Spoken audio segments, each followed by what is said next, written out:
torban kanaa gumiin waliigalaa 76ffaan ka tokkummaa mootummoota niiwuork keessatti geggeessamee jira. Kanneen hirmaatan keessaa ittaanaa muummeen ministiraaf ministiriin dhimma alaa Itoophiyaa Dammaqa Makonnin tokko. Waahilli keenya Salamoon Abaate bakka sanatti argamuun gabaasee jira.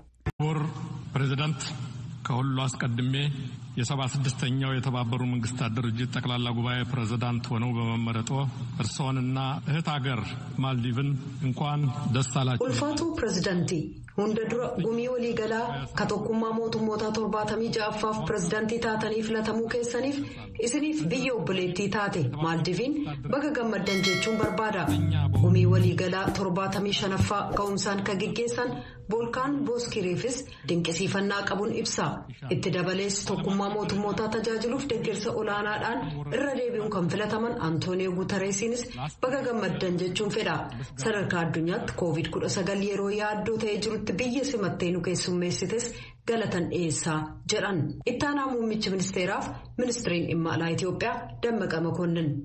I would like to take a moment to applaud the scientists, engineers and everyone who ittaanaa muummichi ministeeraa Dammaqa Makonnin jalqaba haasaa isaanii irratti kan isaan galateeffatan qorattoota talaallii COVID-19 hojjetaniif maandisoota keessatti argamanii sababa loogii talaallii kan isaan ittiin jedhaniin kan ka'e biyyi isaanii kan warra kaanirraa hafe kan eeggattu waan taateef talaallii hagas hin jedhamne qofaa argachuuf dirqamuu ishee tuqaniiru.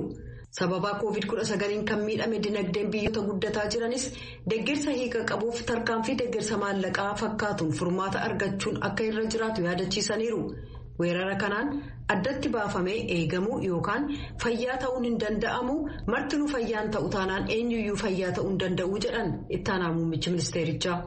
Obbo Dammaqaan ittaansuudhaan jijjiiramni qilleensaa hawaasaalee qonnaaf horsiisanii buluun jiraataniif rakkoo hamaa ta'uu ibsaniiru. The impact of climate change are destroying. Dhiibbaan jijjiirama qilleensaa lafa qonnaaf lubbu qabeeyyii balleessuudhaan qulqullina sirna midhaan nyaataaf baay'inaaf qulqullina oomishaawwaniif sharafa alaa argamsiisan jeeqaa jiraachuullee yaadachiisaniiru. Kanaaf jedhan obbo Dammaqaan gumiin dhimma haala qilleensaa 26ffaan ittaan misooma magariisaa fi bosonaa babal'isuu akkasumas qabeenyaa uumamaa haareessuu kan dandeessisu deeggarsi maallaqaa haala ittiin argamuu danda'u mijeessa abdiin jedhu jiraachuusaa ibsaniiru. Taansuudhaanis sirni addunyaa seeraan hoogganamu kan barbaachisummaa aantummaa lammummaallee tuqaniiru. Ethiopia has always been steadfast. Itoophiyaan waaltaaleen qaama hunda ofitti hammate akka jiraatu deeggarsa cimaa gochaa turte jedhan gara waaltaa qaama hunda hirmaachiseetti deebi'uuf ibsa jiru Itoophiyaan ka deeggartu ta'uu isheef haala dantaa waliiniif kabajaa irratti hundaa'een abbaa biyyummaa qixxummaa inni kaan dhimma sakaanii gidduu seenuu dhiisuu safuun bu'uura walta'iinsaa ammayyuu akkaan barbaachisaa ta'uu dubbataniiru. Ittaanaa muummichi ministeerichaa taansuudhaan biyyi isaanii waggoota 3 dura deemokiraasii mirga namaa eegsisuu misoomaaf sabatiinsa naannoo fiduuf jijjiirama kaayyeeffatetti seenuu ishee gareewwan ilaalcha siyaasaaf kabroo adda ta'e qaban akka mari'ataniif daandii saaquu isheellee ibsaniiru. Haa ta'u malee jijjiiramichi qormaatarraa bilisa ta'ee geggeeffamuu akka hin dandeenye tuqanii humnoonni sabatiinsi akka hin jiraanne taasisan ittiin jedhaniin lammiiwwan irratti yakka ibsamuu hin danda'amne raawwatamuusaa jeeqamaaf manca'uun qabeenyaa ga'uusaaf dhumarrattis waraana biyya isaanii irratti haleellaan raawwatamuusaa dubbatan. Mootummaan rakkoo namoomaaf deebii kennuuf yaalaa innaa turetti gochaalee dararaa uummata ammeessan gareeleen burjaajii uuman ittiin jedhan raawwachuu isaanii dubbatanii ololli faallaa ta'e garuu kan isaan rifaasise ta'uu tuqaniiru. The criminal enterprise and its enablers. Gareen akkamaaf kan isa jajjabeessan uummata keenya irra dararaan ga'aa jiru akka waan hin ga'initti olola sirrii hin taane uumanii afarsan jedhan. Mootummaan Itoophiyaa haala namoomaa fooyyessuuf yaaliin ni gochaa jiru sababaa namoomaaf jecha dhukaasa dhaabuunsaa qorannaan akka gaggeeffamu gochuunsaaf tarkaanfii itti gaafatamummaa fudhachuunsaa olola jiru gadi hin qabne jedhan. At this stage, we are nearly convinced. Sadarkaa amma jiru irratti gargaarsi namoomaa galma siyaasaa galmaan ga'uuf itti fayyadamuu jalqabuusaa amanuu irra geenyee jirra. Tarkaanfiin adabaa fudhatamu rakkoo Itoophiyaa hin furu jedhan. Despite the undue pressure, we shall live. Dhiibbaan ta'uu hin malle nurratti raawwataa jiraatus abbaa biyyummaa Itoophiyaa tokkummaa qabiyyeesee fi tokkummaa siyaasaa eegsisuuf dirqama cimaa qabnu ni baana jedhan. Rakkoon amma jiru Itoophiyaa irra qofaa utuu hin taane naannoo jiran martinuu gocha garee sanaan balaaf saaxilamaniiru jedhaniiru. mari'achuun yeroo mara filmaata Itoophiyaa akka duraati ka jedhan ittaanaa muummeen ministeeraa Dammaqa Mokonnin gamtaa Afriikaaf itti gaafatamaa olaanaa dhimma gaanfa Afriikaa waliin ta'uudhaan marii biyyoolessaa Itoophiyaan dursametti seenuuf mootummaan isaanii qophee ta'uu dubbataniiru. Loogii malee namummaa irratti hundaa'uudhaan walaba ta'anii akkasumas seera biyyattii eeguun kanneen hojjetan dhaabolee gargaarsaa deeggaruuf mootummaan isaanii murannoo kan qabu ta'uu beeksisanii jiran. Gama biraan biyyi isaanii nagaa naannoof kan addunyaa akka eegamu cicha qabdu kan eegdu ta'uu dubbatanii loltoonni ishee Abiyyeef Daarfur keessatti bobba'anii jiran dirqama isaanii ga'umsaan xumuruu isaanii ibsaniiru. Falmiin daangaa Sudaan waliin jiru akka furamuuf Itoophiyaan furmaata dippiloomaasummaa gama lamaanii akka dhiyeessitu ittaanaa muummichi ministeerichaa dubbataniiru. Waggaan darbe Itoophiyaadhaaf kan qormaataa qofa utuu hin ta'in kan milkaa'innis itti galmeeffame ta'uu ka tuqan obbo Dammaqan biyyi isaanii filannoo milkaa'inaan xumuruu ishee akka isa tokkotti tuqanii jiran. Hidhi laga Abbayyaa marsaa lammataaf bishaaniin guutuun milkaa'ina kabiroo ta'uu haasaa isaanii keessatti ibsaniiru. Bishaan ofii keenyaarraa dhuguu keenyaan qeeqamaa jiraachuun keenya nama ajaa'iba ka jedhan ittaanaa muummichi ministeerichaa Abbayyaaf hidha laga sanaa gama laaleen walta'iinsi dhugaa ogumaaf haqarratti hundaa'e ni jiraata amantii jedhu qabaachuu isaaniillee dubbataniiru. The generational desire to use our natural resource will not. Qabeenya uumama keenyaa fayyadamuudhaaf fedhii keenya dhalootaa dhalootatti darbaa dhufe. Dhaala gita bittaaf hundumaa ofii qabachuu isa jedhuun kan danqamu miti jedhan ittaanaa muummichi ministeerichaa.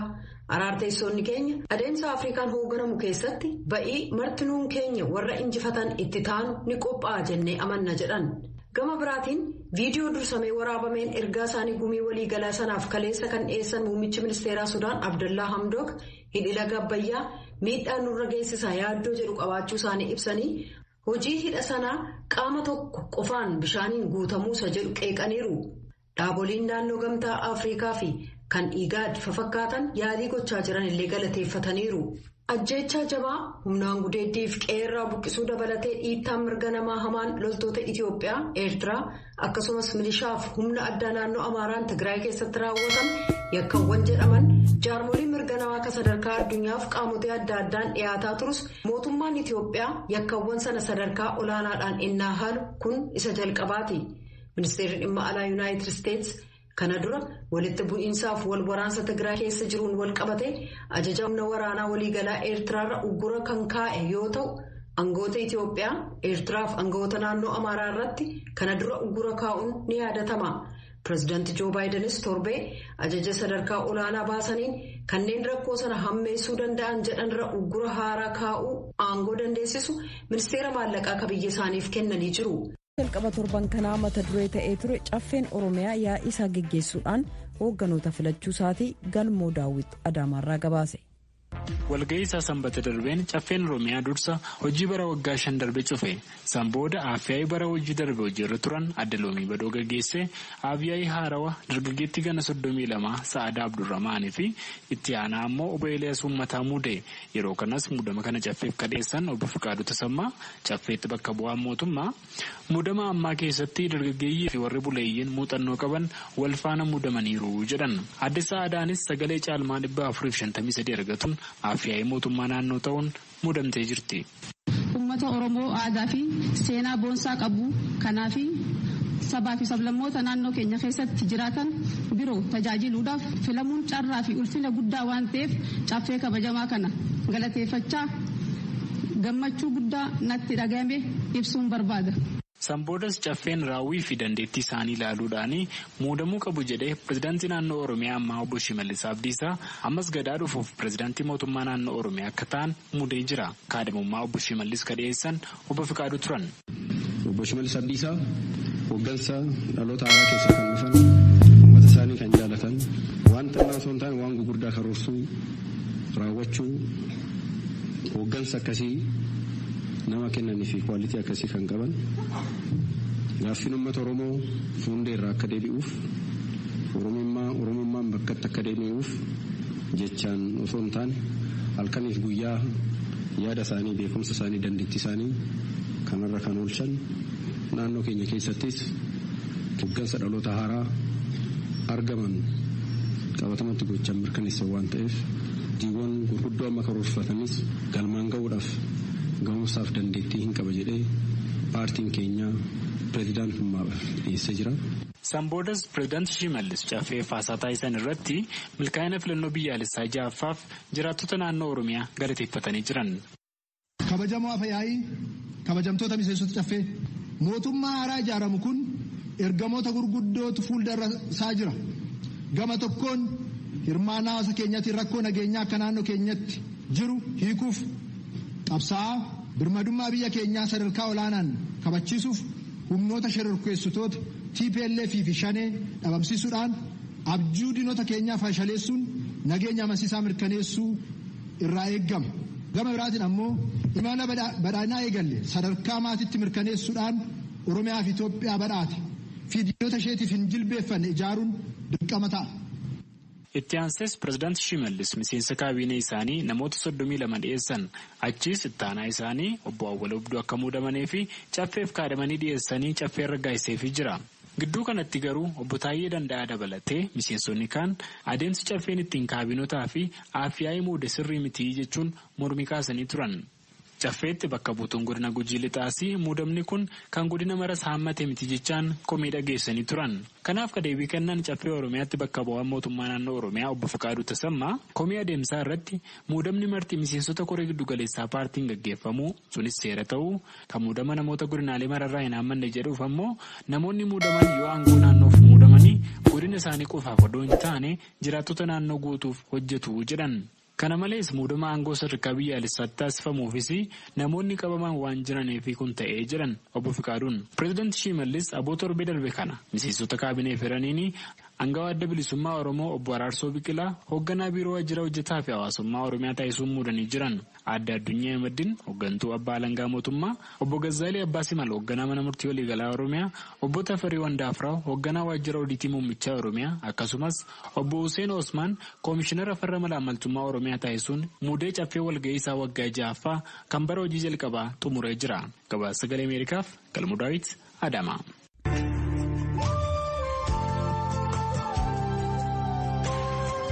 Tiyaatirri afaan Oromoo kan Looreet Tsaggaayee Gabramadiiniin barreeffame kan ilma galmaa jedhu sanbata darbe galma yuunivarsiitii Amboo keessatti agarsiifamee jira. Kan torban kana dhiyaate keessaa ture Naakoor Malkaatu Amboorraa gabaase.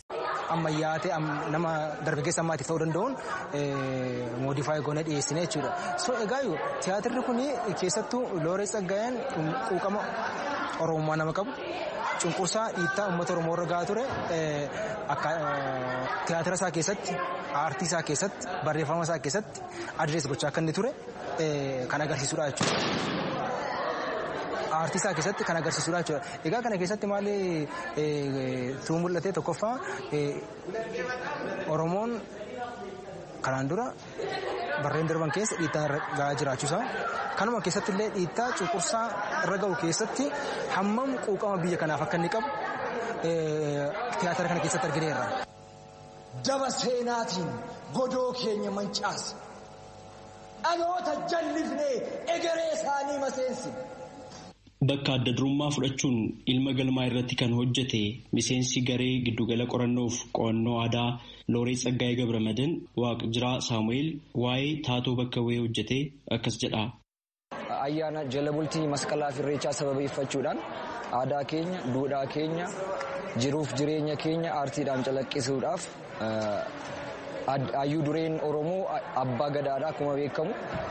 Hayyuu duree Oromoo abbaa gadaa fuuldura gooneet ilma galmaa jedhu jechuudhaan tiyaatira kana hojjenneerra jechuudha. Looreet Tsaggaayee Gabramadiin ibsuun baay'ee natti ulfaata. Garuu jecha tokkoon qaba kanan Looreetiin ittiin ibsu jechuudha. Hundee aartiitiin jedhaaniin Looreet Tsaggaayee Gabramadiinitiin. Hojii kana keessatti Looreet Tsaggaayee Gabramadiin gadi fageenyaan waa'ee Oromoo, waa'ee duudhaa aadaa Oromoo gadi fageenyaan akka beekaniin hubadhe asirraa hojii kanarra.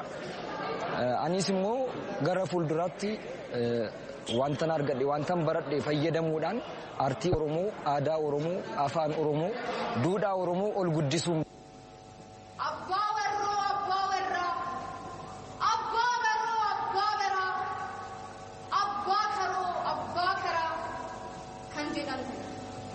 Eda, isini. Boontuu Tasfaayillee waa'ee taatoo bakka buutee waan jettu qabdi. Tiyaatira Looreet Tsaggaayee Gabramadiin ijoollee Looreet Gabramadiin Tsaggaayee Looreet Gabramadiin kan hojjetame yommuu ta'u yaadni isaanii guddaan waa'ee tokkummaa kan kaasudha. Kaaraakteraan taphattee immoo kaaraaktera Nubiyaa jedhamtu yookaan Oromiyaa bakka buutee Harmee bakka buutee hojjettudha jechuudha. Hojjechaa jirra. Irra caalaa immoo keessattuu hojii Looreet Tsaggaayee Gabramadiin Amaariffaan jiran Oromiffaan jijjiirree ofiisitti agarsiisaa jirra. Akka waliigalaatti Amboos agarsiisaa jirreen yaanna. Maaliif nuti Amboo keessatti tarkaanfii tokko tarkaanfachaa irra sana amana. Maaliif kanaan dura wanta akkanaan jiru.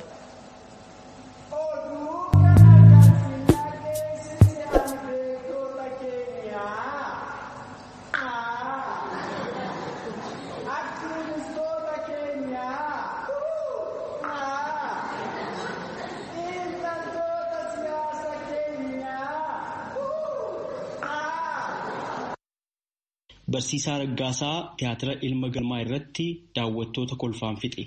Yaadni inni dhiyeesse garuu kan ijoo dubbii of keessaa qabu ta'uu dubbata. Ani kan hin bakka bu'ee tokkummaa warra diiganiin yookaan immoo dudduubarraan haasa'amu jiraachuu danda'a. Ololli adda addaa ka'uun jiraachuu danda'a. Walirratti akka dubbiin hin taane wayii ka'ame tokkummaan akka diigamu sababa kan ta'u dudduubarraan wanta jedhu sanan bakka bu'eeti hojjedhe. Dr. Taaddasa Qanaa pireezidaantii Yuunivarsiitii Amboo isaan duraaniiti. Giddugalli kun yeroo hundeeffamu eegalee hanga miillaan dhaabbatutti gahee guddaa bahuu isaaniitu himame. Isaanis kanumaaf ta'a kan ijoollee koo keessaa akka isa tokkottan ilaalaa kan jedhaniif. Looreet Tsaggaayeen nama addunyaa irratti beekaman nama maqaan isaanii Tulluu Caaluudha. Kanaaf hojiin giddugala kana keessatti hojjetamus kan isaan madaalu ta'uu qaba jecha. Wanti nuti ijoollee barsiisnullee waan isaan madaalu ta'uu qaba jecha. Waan maqaa giddugalaa kanaan ijoollee barsiisnu, waan maqaa giddugalaa kanaan dhaamsa dabarsinu, hundumtuu waan maqaa giddugala kanaa, waan maqaa Looreet Tsaggaayee, waan maqaa Yuunivarsiitii Amboo, waan maqaa hunda keenyaa gitu ta'uu qaba. Kanaaf namoonni ijoollee leenjisuu irratti bobbaatanii jirtanillee kanarratti adaraa isiniin jechuun barbaada jechuudha. Keessattuu ijoolleen afaan isaanii, aadaa isaanii, eenyummaa isaanii akka beekanii guddatan taasisuu keessatti giddugalli kun shoora guddaa taphachuutu irra jira. Ilmi Galmaa kabaja feestivaala tiyaatiraa Itoophiyaa bara darbee geggeeffame irratti Finfinneetti agarsiifamee jira. Kana boodas naannoowwan biyyattii biroo keessattis agarsiifamuu akka itti fufu himamee jira. Manni keenyas galmi keenyas tokko. Addooyyee aduu addunyaa haadha irreetti geesse kootu ni irreeffanna. Eleen jedhita barri bara gadaati gadaan gadaa meeqaati. Aadaaf tuurizimii Oromiyaa uffataaf faaya adda addaa kan Oromoo galii akka argamsiisu gochuudhaan dinagdee guddisuutti akka dabalamuuf hojjetamaa jira jedha. Tsahaay Daamxoo gabaasa Finfinneerraa ergite kunoo. Meeshaaleen faaya Oromoo, nyaanni aadaa Oromoo, uffannaan garaagaraa meeshaalee aadaa hojjechuudhaan madda galii godhatanii dargaggoonni hedduun ittiin jiraachuu eegalaniiru. Yeroo dhiyoodhaan asitti dargaggoonni hojii faaya Oromoo qopheessuu irratti hojjetan kun walitti hidhaminsi gabaa rakkoo akka qabu dubbatu. Dargaggoo Tasfaayee Hurrisaa yeroo baay'ee gabaan uffannaa aadaa Oromoo yeroo irreechi ga'u qofaadha kan inni ho'u jedha. Egaa akkuma beekamu dargaggoota hedduu qabna. Dargaggoonni keenya immoo carraa isaa yoo argatanii madda galii akka isaaniif ta'u carraa hojii uumuu gama kanaan ganaa aadaan keenya baay'ee nu hafata waan ta'eef aadaa keenya bal'isuu irratti ganaa baay'ee hojjechuutu nurraa eegama waan ta'eef dargaggoonni keenya kalaqa akkasii kalaquudhaan gara hojii kanaatti yoo galan madda galii isaaniif ta'a. Aadaan keenya sochumaan babal'ata jechuudha. Kanaafiyyuu dargaggoonni keenya waan kana irratti ganaa guddaan nu hafata waan ta'eef akka kaan akka jajjabaatan isaan gorsa jechuudha. Agarsiisni daldalaa kun osoo yeroo yeroodhaan qophaa'e daldaltoota dirree hojii kanarratti bobba'aniif carraa guddaadhas jira. Tasfaayeen. Faayidaan baazaarii kanaa immoo gama ekonomiidhaan tokkoffaan qaama kana gurguruu fi madda galii fi madda hojii ta'uu fi danda'a. Itti aansuudhaan immoo aadaan saba keenyaa, aadaan saba Oromoodhaa akka babal'atuu fi akka ammayyaas kan deemuu qabu akka ammayyaa deemu tajaajila jechuudha. Aadde Misraa Abdurrahman yookaan haadha caayaa jedhamuudhaan kan beekaman waggoota 18 oliif huccuu aadaa Oromoo fi faaya garaagaraa hojjechuu irratti bobba'anii hojjechaa jiru. Agarsiisa daldalaa kanarratti hirmaachuudhaaf magaalaa Hararraa akka dhufan dubbatu. Yeroo carraan akkasii argamu bakka tokkotti walitti dhufuudhaan daldaltoonni meeshaalee aadaa Oromoo qabatanii argaman uffannaas ta'u faaya garaagaraa kan godinaalee Oromiyaa hundumti waan achitti argamaniif walirraa qooddannee galuufillee carraa guddaadha jedhu haati caayaa. Silaa irreecha qofarra ta'uu baatte carraa hedduu arkutaa fi magaalaallee wal jijjiiruudhaa jira. Gurgurtallee nama hedduudhaan wajjin wal agartaa. Walirraa illee amma lafa akka Oromiyaa irratti lafa adda addaa dhufnaa miti. Karaa Arsiitirraa dhufu meeshaa argee fudhata. Ani amma asirraa waan deemu meeshota godina Oromiyaa hundarraa'u maayirra fudhadheetiin deemaa jechuun waan sila yeroo biraa faguutti deemee barbaadu bakkuma sarara wal jijjiirraa fi wal harkaa gabaatee jira. Silaa irreecha qofarratti ta'uu baattee sababuma waan takka takkaan baazaarra kun qophaa'ee hedduu gaariidha. Namni waan barbaadu bakka tokkotti gatii madaalawaa ta'een argachuuf agarsiisni daldalaa kun tumsa qabaa kan jedhan ammoo namoota meeshaalee kanneen bitachuudhaaf gara gabaa kanaa dhufanidha. Maqaan kiyya Oliyaad Bariisoo Jimaa Baabsoon jedhama. Wanti kun ammaan tana sarkaa Oromoo giddugaleessa godhatetti akkanatti qophaa'ee sarkaa baazarii fi eksibishinii kanarratti dhiyaachuun isaadha ammoo hiikolee gama adda addaa hiikolee dinagdee, hiikolee siyaasaa, hiikolee hawaasummaa Oromoodhaaf qaba. Hiikoo dinagdeetirraa yommuu kaanu dargaggeessi kan keenya faaya isaa, ulfaa isaa, meeshaa duudhaa isaa, eenyummaa isaa, mallattoo kallacha isaa, bokkuu isaa ittiin agarsiisaa ture. Uffannaa aadaa isaa, calaqqee halluu isaa ittiin agarsiisaa ture kana qabatee yogguu gabaatti hin bahu. Kan gurguru qofa osoo hin taane inni bitatu mataansaa akka waan diinagdee guddaa tokko qaama isaa, ulfaa isaa uwwisee tokkotti hin lakkaa'a. Dinagdee mallaqaan shallagamne isa bitate. Isa gurguruuf immoo dargaggeessi jiruuf jireenya isaa, marfata lee'ii isaa, leetoo isaa, hawaasummaa isaa walqixxeeffatee akka ittiin adeemu. Dargaggeessi hojii qacarrii qofa eeggataa osoo hin taane kalaqaa sammuu isaa keessa jiru kan bifa adda addaatiin bittinnaa isaa walitti qabatee kalaqaa saniin huccuu aadaa kan duraan yeroo ayyaana fi sagantaa garagaraatiif qofa dhiyeeffatan san guyyaa kamiyyuu akkaataa itti uffatamuu hin danda'amutti halkan ciisichaaf akka mijatutti guyyaa ganama gadi ba'uun akka mijatutti baddaaf akka mijatutti gammoojjiif akka mijatutti badda dareef akka mijatutti haala qilleensaa giddu galeessa godhateet huccuun kun hojjetame irra keessa deddeemtanii laaltaniittu ta'e hamma ta'e keessa deddeeman ture huccuuwwan asitti jiran kun ulfaawwan asitti jiran kun miidhagummaa isaaniitiin alattuyyuu haala qilleensaa kan giddu galeessa godhatan.